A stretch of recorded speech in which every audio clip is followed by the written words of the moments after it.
Hello guys, good morning. Welcome to the session today. Hope you all can hear me. Can you guys confirm once? Yes, we are able to hear. Okay, great. So let us start the session.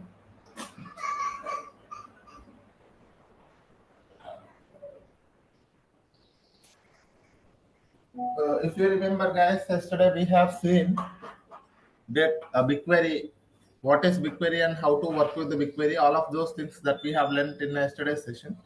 And today we are going to start with one more service, that is DataProc, which is a very important service to work with the Spark and Hadoop system. So let us try to understand what is DataProc.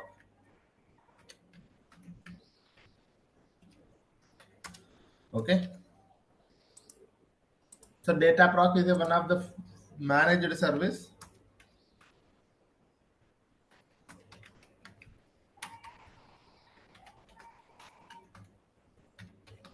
It is one of the managed service.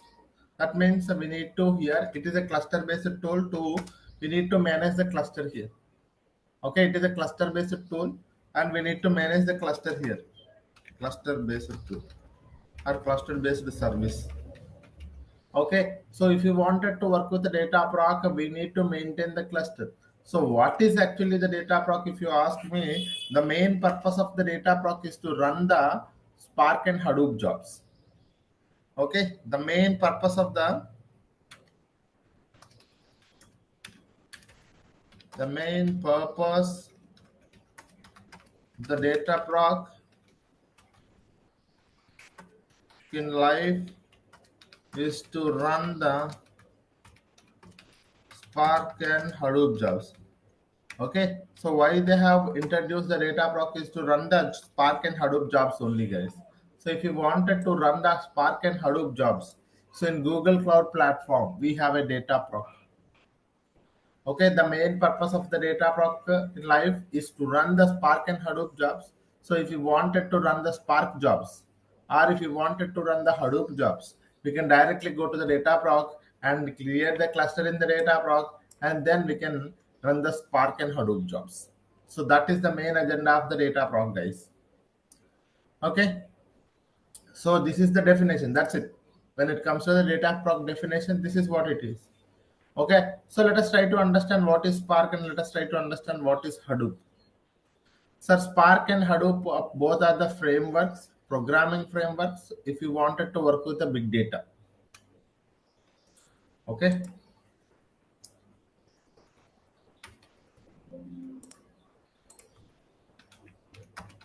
Spark and Hadoop.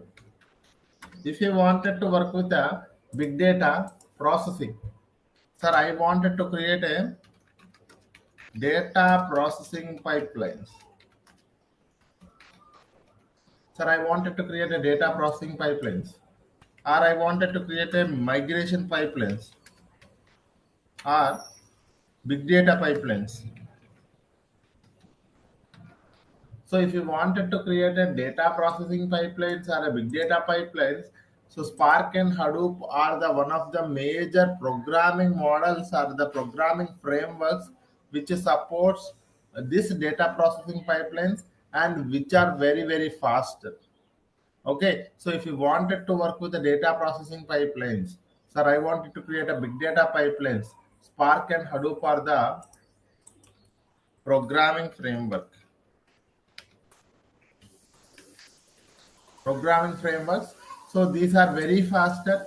And if you wanted to do the any kind of a data processing or a big data creations, going to the Spark and Hadoop will give you the very good understanding, and you can able to easily create the big data pipelines. Okay. So that is how the Spark and Hadoop. So if you still wanted to know it, let me try to tell you guys. So what is Spark and what is Hadoop? Let us try to understand in a bit. Okay, before that, let us go to the Hadoop. Let me try to explain what is Hadoop, and then I'll try to explain what is Spark. Sir, Hadoop. Sir, Hadoop is like to work with the big data pipelines. Okay. So to work with the big data pipelines, we can use the Hadoop. So Hadoop has three main components. It has three main components. One is one is HDFS, Hadoop Distributed File System. Second one is MapReduce.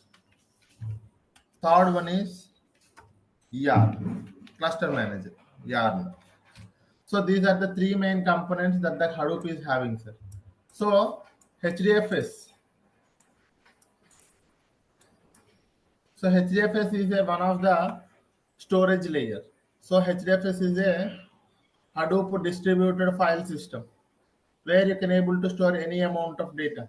As a data engineer, we have two challenges, guys. So if you go 10 years before, data engineers are facing a two main challenges. The 10 years before, if you look at it, they are facing a problem with the two things. One is storing the data. The second one is processing the data. Okay, so the very first one is storing the data, the second one is processing the data. Okay, so that's where when the data engineers are facing a lot of problems with the storage and processing, so that's where the Hadoop was introduced. Hadoop come up with the three components, that is HDFS, MapReduce, and YARN. HDFS solving the storage problem because HDFS is one of the storage layer. So what it will do is that if you wanted to store any amount of data, HDFS will be able to store it. And it is going to be splitting the data and distributing it to the multiple machines in the cluster so that it can able to store any amount of data. So that is what is the storage layer, sir. So HDFS is one of the storage layer where the name itself it is saying Hadoop distributed file system. It works in a distributed manner. So if you wanted to store any amount of data, it is going to be first splitting the data and distributing it to the multiple machines. Okay, so that is what one of the first component that the Hadoop has introduced is HDFS. First, fixing the storage problem, and the next one, so the next challenge is processing. Okay, so MapReduce is to process the big data. So whatever the data that we are storing, we need to process it. So that is where the data, that is where we are going to get some kind of insights. Those insights are very useful for the business. So that is the reason whatever the data that we are storing, we need to process it. Sir, if we wanted to process that much amount of a data, we need to have a very, very good framework which can be works with a very large amount of a data. So such kind of a tool is a map reducer. Map reduce is a one of the processing layer or a engine processing framework you can think of.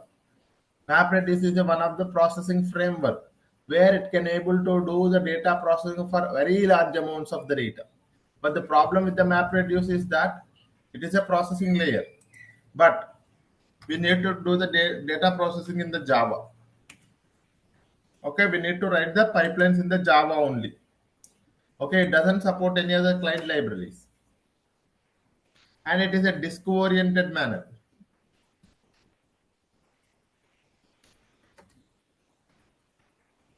It stores the data in the disk only, guys. When you're dealing with the disk, the data storage or data processing is very slow. So, but MapReduce deals with the disk oriented only.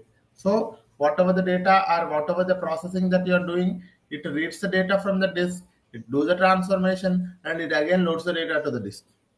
Again reads the data from the disk, again loads the data to the disk.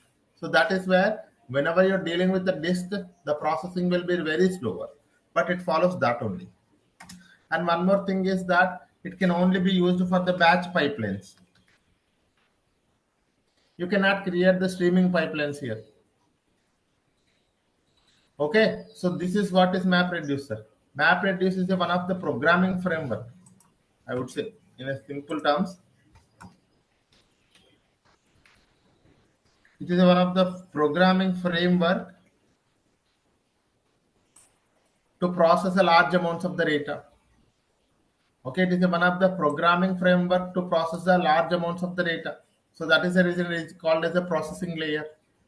And it, with the help of the MapReduce, we can only use the Java to create, I mean, this processing framework, if you wanted to write, that is written in Java only.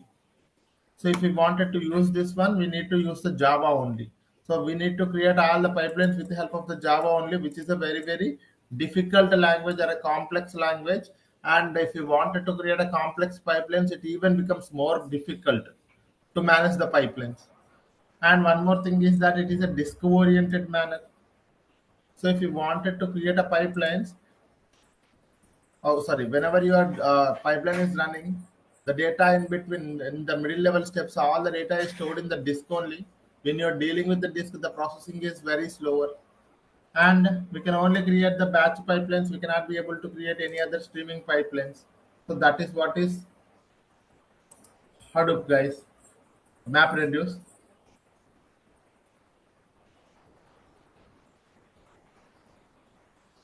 Okay, so that is how. So these are the main four things that the MapReduce is having.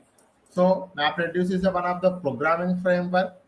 All the data pipelines needs to be created with the Java only, and it is a disk-oriented manner. It can only be used for the batch pipelines. Okay, so this is how it is. And the next component that they have introduced is that Yarn. Sir, Yarn is like a cluster manager tool. Cluster management tool. It is a cluster management tool. So what is a cluster management tool? A cluster management tool is like someone which manages the resources for your jobs. It's a manager for resources. Cluster management tool is like it manages the resources for your jobs.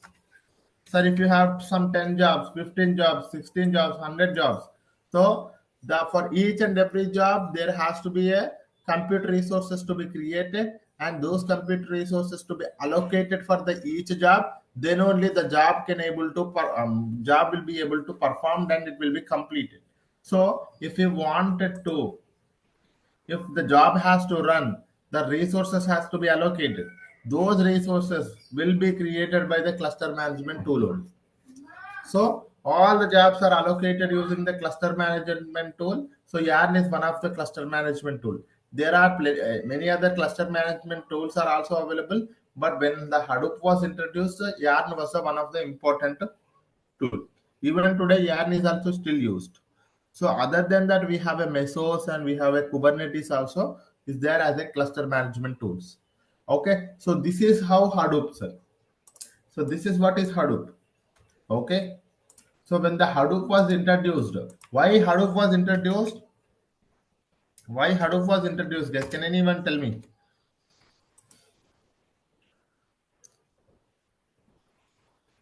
To store the data instead of files, we can able to store into data into Hadoop. Okay, that's part of it. It is correct. Why Hadoop, guys? Sir, to store Hadoop. the to store the huge amount of data. Correct. So to work with the big data pipelines in a single word, sir, if you go 10 years before, you do not have any a single framework you do not have a single framework which works with the big data pipelines. If you very huge amount of data, 10 years before also is there, but at that point of time you do not have any tool which works with the big data. You cannot create a pipelines, you cannot be able to store it at all. So you have a very huge amount of data at that time, but you do not have any tool to store that also. So that's where the Hadoop came into the picture, and it was introduced with three main components. One is HDFS, MapReduce, and HDFS will store any amount of big data also. Very huge volumes of the data also it can able to store it, and it works with a map reduce. Sorry, the next one is a map reduce. The map reduce is a processing layer. The best thing about the processing layer is that it can be able to work with a huge amount of the data for the processing.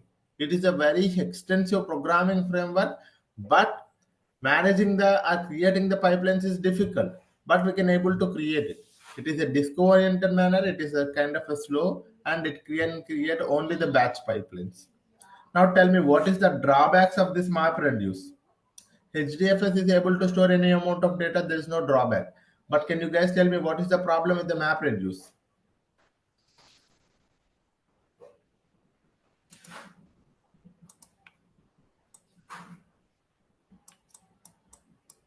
Can you guys tell me, by looking at it itself, you can able to easily tell what is the problem with the MapReduce? Streaming pipeline cannot be done. Correct. Streaming pipelines cannot be done. That is one thing. Perfect. And next thing.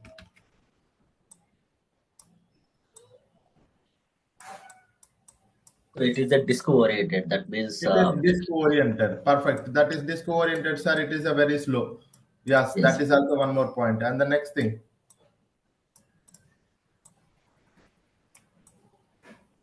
It depends on Java.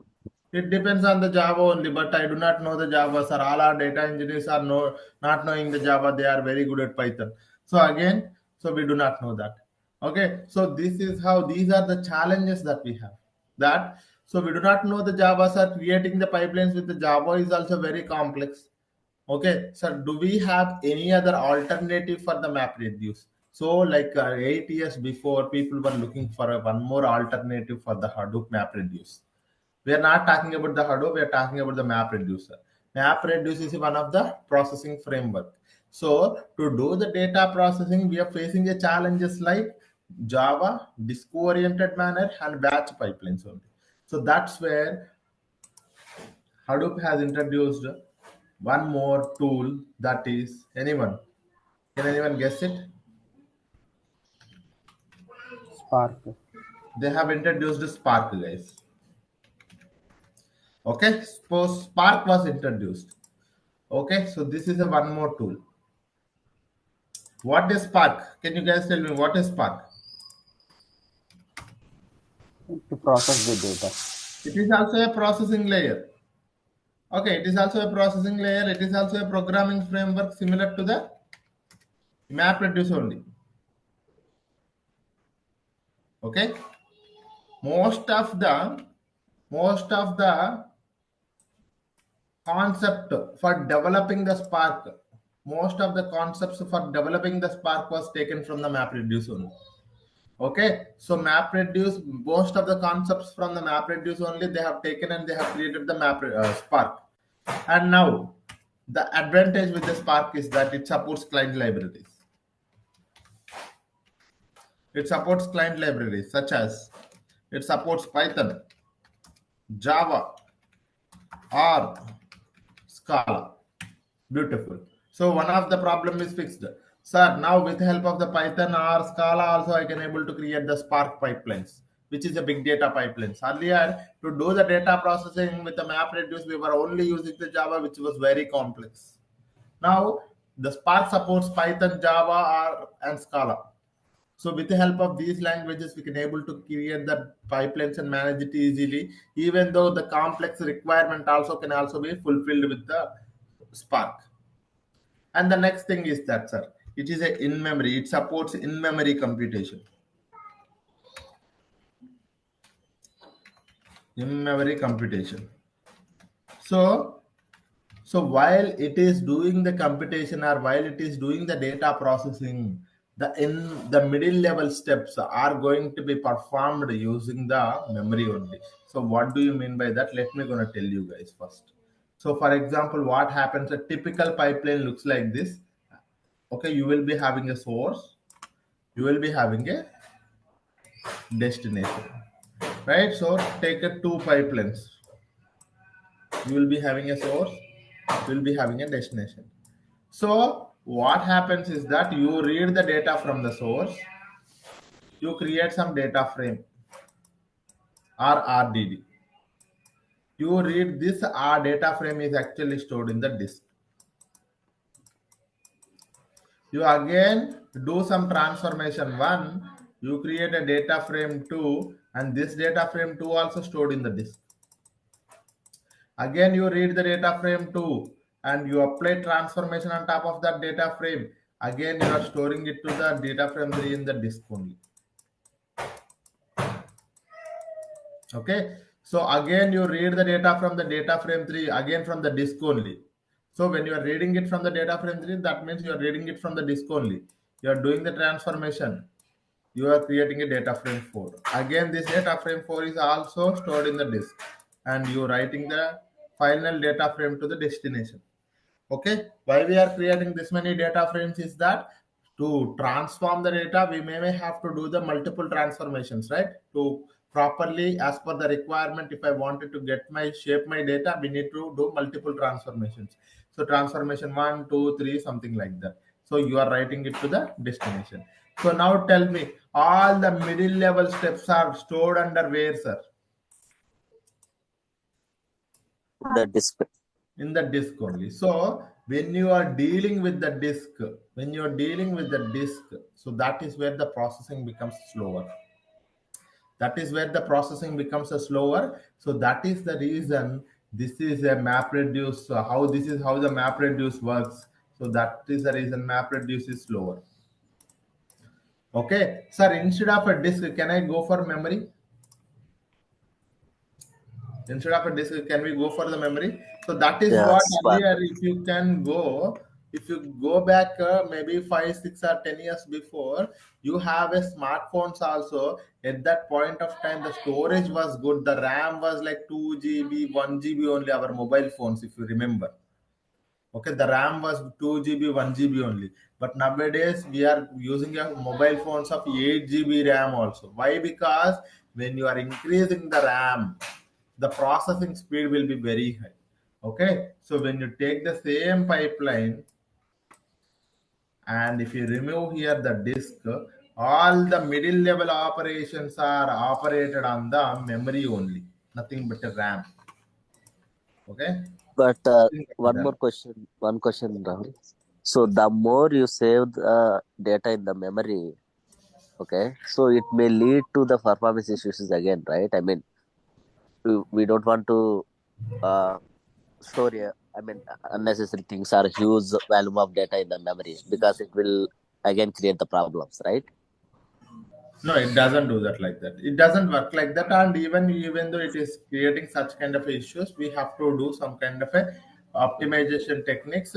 So usually, what is that is so when you are doing a lot of jobs on a single cluster, that may happen. But the thing is that we will be having our job clusters. Okay. Okay, the job clusters will be having only one specific job will be running on that particular cluster, and once it is done, the cluster will be deleted. Okay, so when it is doing is that, so and again a cluster. So whatever we are doing here, it is everything with a cluster only. So you will be having a multiple machines in the cluster. So the data will be stored in a multiple machines. So that is the reason you will not be facing such kind of issues when you're dealing with the RAM and once the job is done, the data will be disallocated from the RAM. Okay, so the data will be removed from the RAM. So that's how it works. Okay. Yeah. So this is how your Spark works. So that is the reason Spark is called as a in memory. All the computation is done in the memory, in memory. So that is the reason it is called as a in memory. And it is called as a disk oriented manner. It is because all the steps are done in the disk only. So this is how you can able to see the difference. So it is a in-memory computation because all the middle level steps are going to be done. And one more thing is that the beautiful thing about the Spark is that you can also do the batch pipelines as well as you can also create streaming pipelines. Okay, you can also create streaming pipelines. So that is the best thing about the Spark.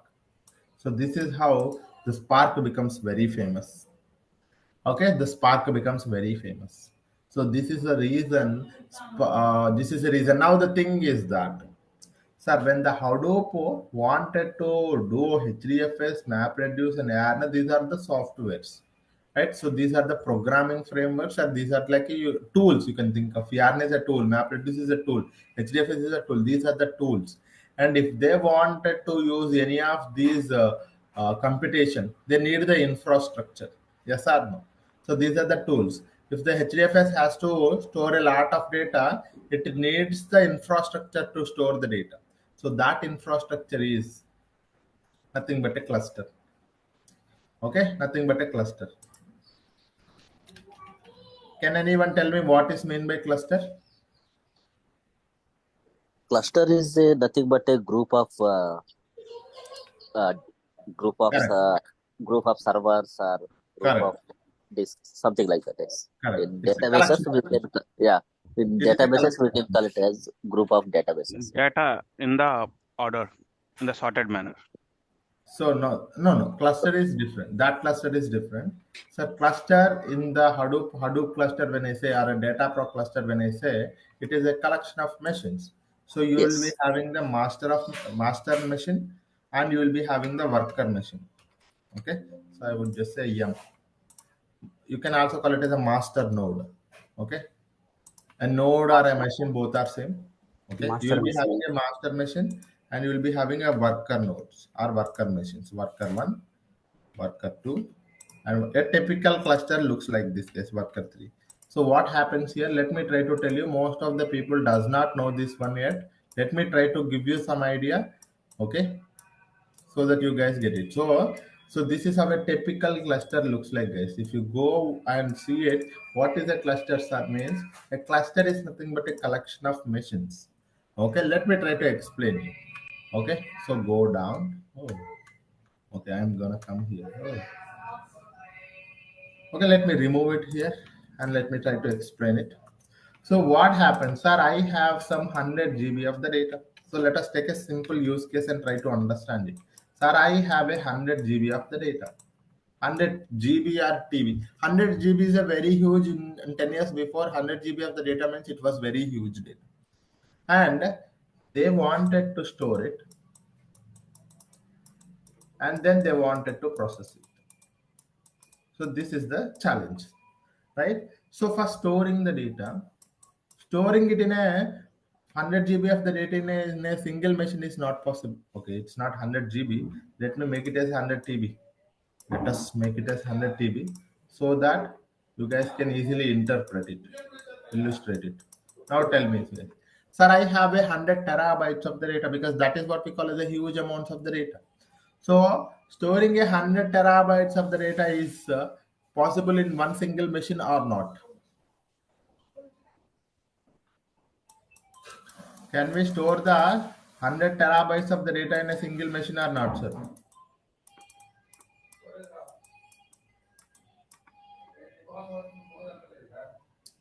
It's Guys, possible, but based on infra, how much RAM, how much storage. so 100 terabytes of the storage is a very hard to store in a single machine.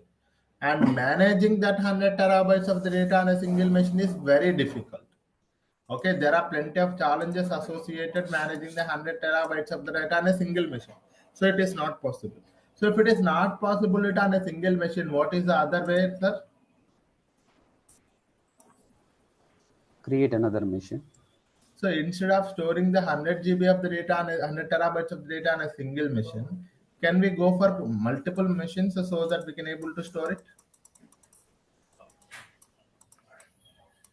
Multiple machines. Sir, if it is not possible in 100 terabytes of the data in a single machine, what I'll try to do is that I will take three machines.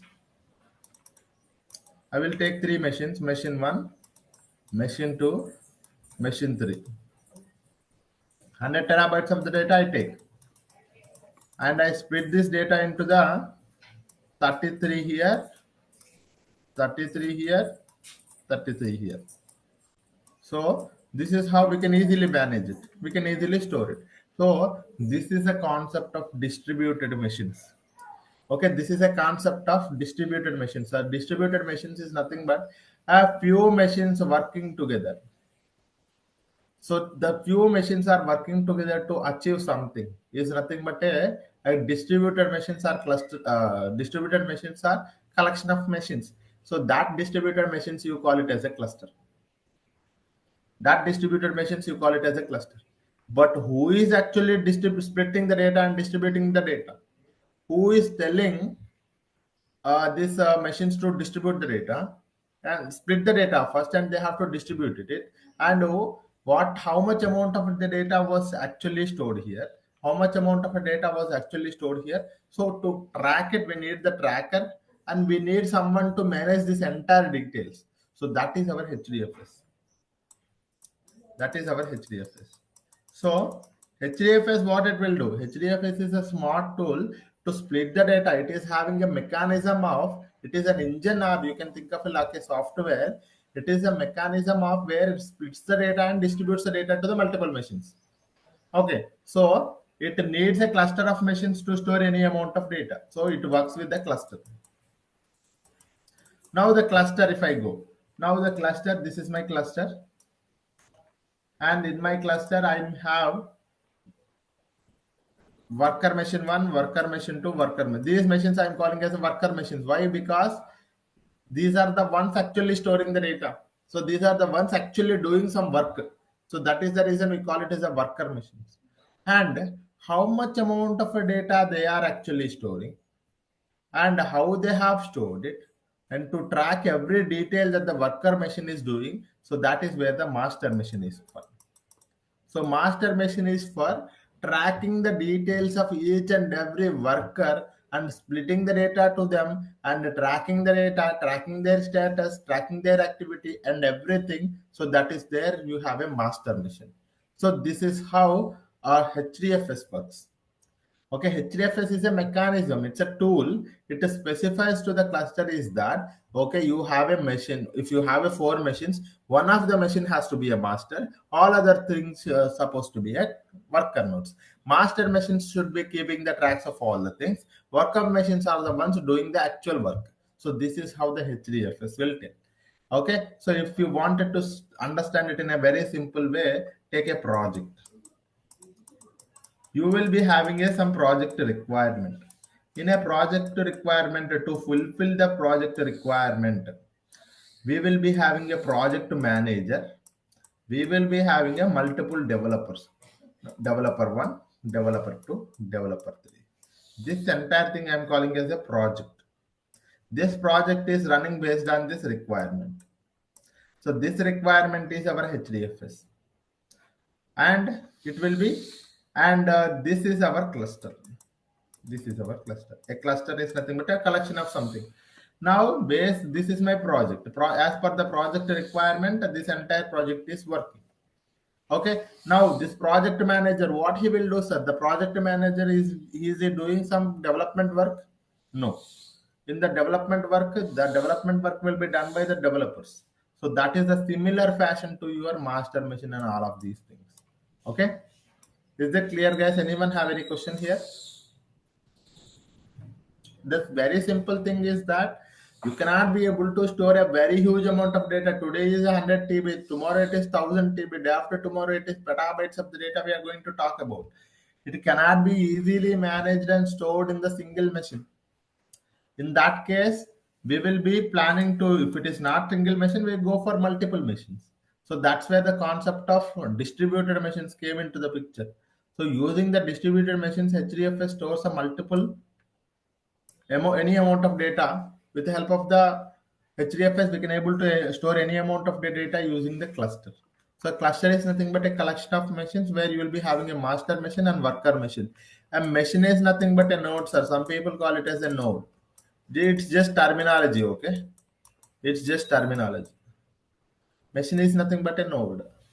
So master node, worker nodes also you can call it as.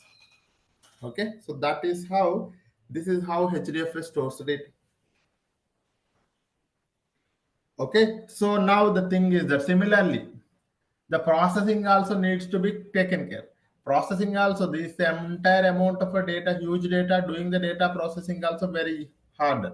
So that's again, the processing will also be done with the help of this cluster only. So where you have already the data, on top of the data only, the code will move to this particular machine. The code, the processing code will go to this machine. The processing will be done here. The same code again goes to this machine. It will be done the processing here. So that is how the processing in the MapReduce is also, or in the Spark also works in the similar fashion with the cluster only.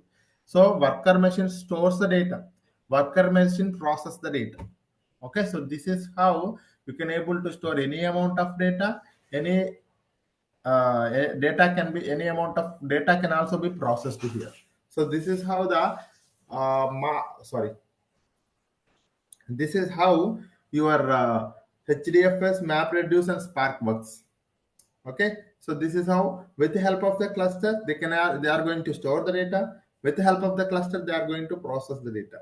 Now the problem is that we already know that managing the infrastructure is not easy, and managing this cluster is very hard, because it is not one machine, two machine. It is going to be sometimes a cluster is having some 10-15 machines also. Okay, for a very hard processing, there can be also 10-15 machines also. Now, who is managing this cluster? And managing the cluster is very hard. And do we have an alternative to manage the cluster? We have some frameworks like Kubernetes, Docker, something like that.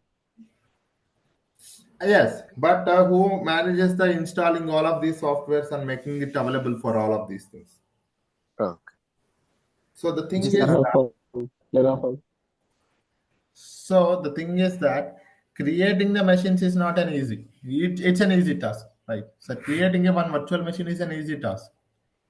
But the thing is that making it connected together all the time, right? They have to working together only. So finding the developers is easy. Finding the developers for this particular requirement is difficult, and make them available all the time and working, they have to work together so that the project requirement will be finished. If they are working individually, they cannot be able to complete the requirement. So the same here, creating the virtual machines is easy, but creating the virtual machines and connecting together all the time is difficult. On top of this cluster, we need to have the HDFS installed, Spark installed, other libraries, a MapReduce, many other things needs to be installed.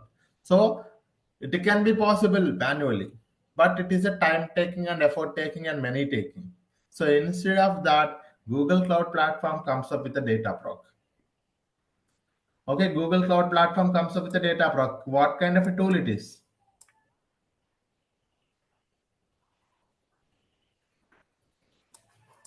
Tell me, sir, what kind of a tool it is? Cluster based.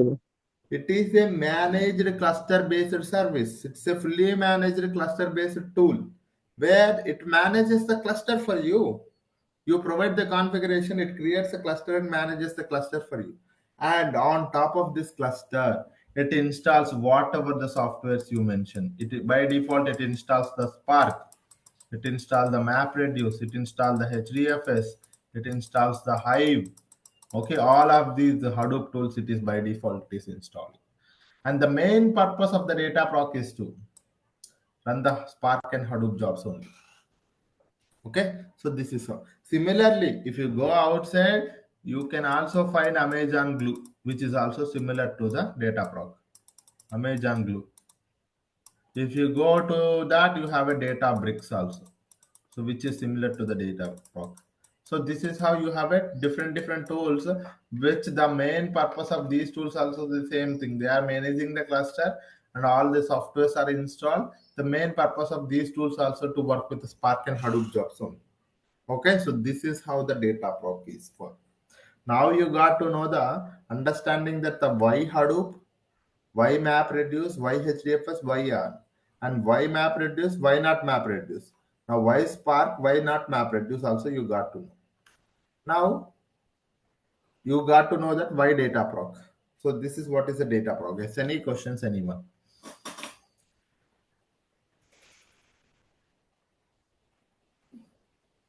Do we have any questions, guys? Can you give me the examples of stream pipeline and other alternate pipeline, right? What is the difference? There are plenty of things, right? So streaming pipeline is something, or a batch pipeline is something like this. So for example, sir, I have a, so let's try to understand what is batch, what is stream. Sir, batch is of a fixed size data which is of fixed size, right? The data will not change for the batch. Streaming, it is a continuous data. That means the data of unlimited size. We do not know the size of it. The data is keep on coming. So that's the reason we call it as unlimited size. So continuously data coming in. Only a fixed data is coming in. So to work with that, we are going to create a pipeline. So batch pipelines, we call it as Streaming pipelines we call it as. For example, so assume that I have a Google Cloud storage. Inside that I have a CSV file, a CSV file of 1 GB. So when I say a CSV file of 1 GB, it is a fixed size. It does not change it, right? So you load the data, you extract the data, you transform the data, and you load the data to the multiple tools. Okay, maybe for the BigQuery you are going to write it to BigQuery table. Okay, so for transforming and extracting all of those things, you can use DataProc for that. Okay, so this is one use case. This is one typical pipeline. Okay, where you have a CSV file or a JSON file or a Avro file, whatever it is, so which is a fixed size. And similarly, on the other hand, data continuously coming in. So when I was recently working, the recent project, the recent POC project that I have worked for Mahindra and Mahindra as a POC, we all know that Mahindra XUV 700, right? So which is very famous nowadays for the 7-seater car. So for this car, I have worked for battery leakage problem. So what is the problem here is that, let me gonna tell you, it's a very interesting use case. So for this one, so for the battery, it produces the data. Okay, with the help of the radars and with the help of some, whenever you create whenever you are trying to call someone, right? So there will be some data is generated. Similarly, whenever the battery is actually working, it generates some kind of a data. So that data is actually storing it in the streaming data tool, maybe PubSub. Okay, so whatever the data, there is a PubSub topic is there, or a Kafka, whatever it is, PubSub topic is there. This entire data, batteries data, will go to the PubSub topic. Okay, PubSub topic is actually a topic where it stores the data from the battery. Okay, now this data is continuously coming in because it is a data coming in streaming manner. So that it is a streaming data. So it is continuously coming in. So it is of an unlimited size. Now we need to extract this data sometimes, transform this data, and load the data to the BigQuery. Now, what is our agenda, sir? Why we need to extract it and transform it, load it? So the data that you're getting it from the battery may not be usable for the directly analyzing purpose. The main agenda is that, so you have a battery and that battery produces some data, and that data needs to be stored properly. And if I wanted to find the leakage, so they have a parameter that is DL, nothing but a data leakage or a fuel leakage, DLF limit is there. If the DLF limit is more than 20, there is a leakage happening. There is a chances of leakage. So that is what they say. Okay, for this particular XUV 700 battery, the leakage limit is DLF 20. If the DLF parameter is more than 20, then there is a leakage happens. Now, we need to, whatever the data that I am getting it from the battery, we need to transform it data so that I get to this one of the parameters, that is one of the column, that is DLF. And if I have to write a where condition, I have to filter it out the data. Not is actually the where condition. It was, we have used the PySpark actually. We have to filter this data. Okay, we have to filter this data. And if it is more than 20, we need to send this data to the BigQuery. And for all the BigQuery table, whenever the data is inserted, all the customers has to be intimated that there are chances of battery leakage for your car. For all the customers, we have to intimate it. So this is one of the beautiful use case that we have done. And here we have created we have used the DataBricks for this one. DataBricks for this one, which is similar to the DataProc only. So where we have created a Delta live tables. So what it will do is that it reads the data from this topic, because the data is directly streamed to the topic. From the topic, we have to read the data and we have to extract it, transform it. First, to transform it, we need to transform it to the proper format, convert it into the columns. Once the column, we found that the filter, and we need to find more than 20. And we need to create load this data to the BigQuery, or we need to load the data to the some other tools. So that is how now whenever the table data is more than one record, the customers has to be intimated properly. Okay, so this is how one of the battery. So this is one of the streaming use case. So batch use case, the fixed size you are going to deal with. So streaming use case is that you do not know, for when the battery is very new, you may not be able to see the problems. That's the reason your customers are happy with that. But after few days, there can be a battery leakage. But this pipeline is, once it is created, it is keep on continuously running backend, even for years or months also. Once the this particular pipeline is running, at some point of time, maybe after few years, it will get to know that uh, this particular battery is getting leakage because of the DLF level is more than 20. So that is how your streaming pipeline works. It is continuously running. But this batch pipeline it is one-time activity. Once this entire data is done, the data will be moved to the BigQuery. The pipeline will be stopped because it is a one-time pipeline. Batch pipelines are one-time. Okay, streaming pipelines are continuous pipelines.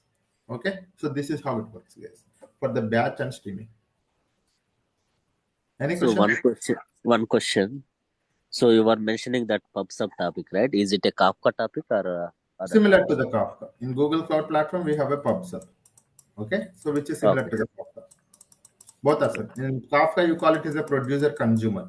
Yeah, producer yes. Here, you call it as a top publisher and subscriber. Pub means publisher, sub means subscriber. Yeah. Sir, this DataProc and these services, it will handle unstructured data also, or only for the structured data purpose? It works for semi-structured data. Yes, semi-structured data. Sir, I have a CSV file which is a semi-structured, JSON semi-structured, right? So all of these files you can able to deal with that data, and you can able to convert it into the tables and load it to the some other tool. Okay. Okay. Yeah. Even this data is logs, which is a logs is a unstructured data only, right? Unstructured, yeah. Yeah. So you are getting the data in the form of a log only. So you are going to transform it, and that's how you are going to send it. So your data source can be structured, semi-structured, or unstructured. But finally, you are going to make it to the structured so that you can able to easily understand it, and you can able to easily process it, so that analysis will be easier. So when you get the analysis, you get some kind of insight. This is what is insight, sir. When I am saying insight, what is insight, sir? People may be asking. The insight is that whenever the tabular data is this day, the record is added. That means there is a leakage. There are chances of the leakage. Now the customers will get to know that. Okay, for all the people, there will be a BigQuery table will be there, and from that table, there will be email will go to them. So they will try to create some kind of a email kind of a service using the PubSub only. They will do that. Okay, again PubSub Cloud Functions. And when the customers get to know that there is a battery leakage, they will go to the service center and they try to replace the battery. So that is how the insight will help the customers to take a proper decision. Right, so this is how the insights are very useful. So if you don't process the data, if you don't process it and analyze the data, you don't get this kind of insights are very useful, guys. Okay. Yeah. And what is the code we need to write, sir? Which language of code? So like this code was Java, written in PySpark. Okay.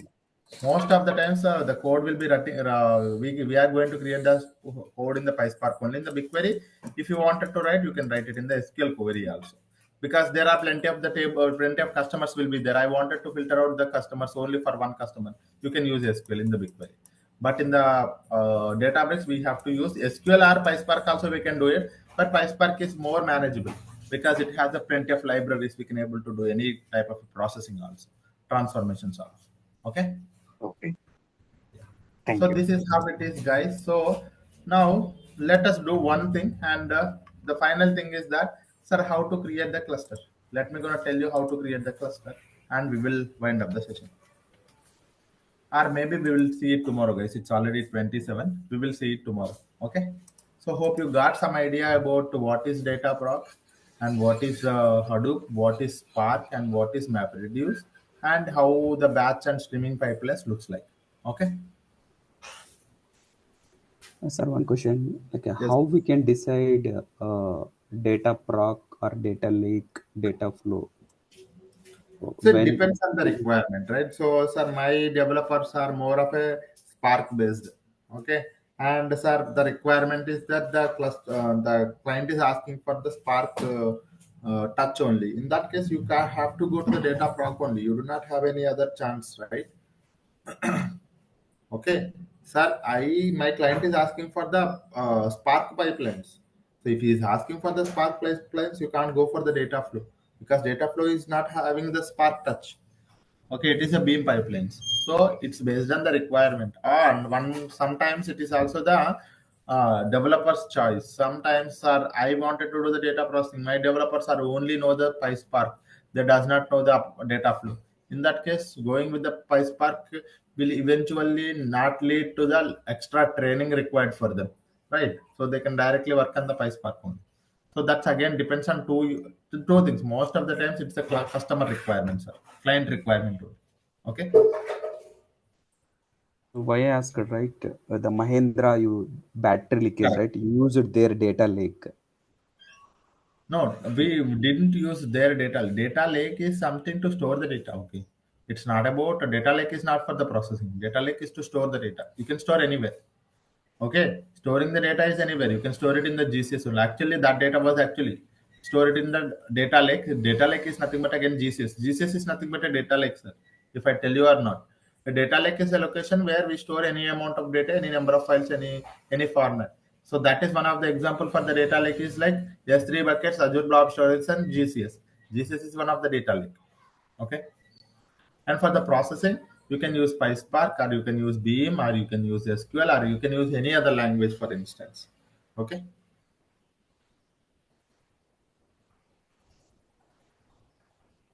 Yeah. Okay, guys. I think. Sir, these notes can be uploaded in the portal anywhere. The I think images. I have shared you the link, guys. If I have shared you the link, if you guys remember yesterday in the chat, I have shared you the link. Go to that link. You have the notes. Okay. So these notes, I think I'll upload these notes also. So I have created one more notebook. I have given you the link for my notebook. So you'll be able to access these notes. And today we have seen one more thing also, right? DataProc. I will also put that DataProc notes also here. Okay. Can you please share one more time? I missed that. Okay. So BigQuery, whatever you have explained that much, sir, do we have any advance in There that? are many other things. Okay. There are many other things. So There are you are going to be explain in advanced. advanced course. So you have a partitions and clustering, storage optimization techniques, nested and repeated fields, views, case studies, case study 1, case study 2. This comes actually in the advanced course. It takes actually BigQuery itself, it takes like 6 days, 6 to 7 days. Yeah. 1 week. Okay. Yeah. Okay. Okay, guys. Yeah. Thank you all. Have a great day. I have one more class to go and we will see tomorrow at the same time, guys. Thank you all. Have a great day. Bye bye.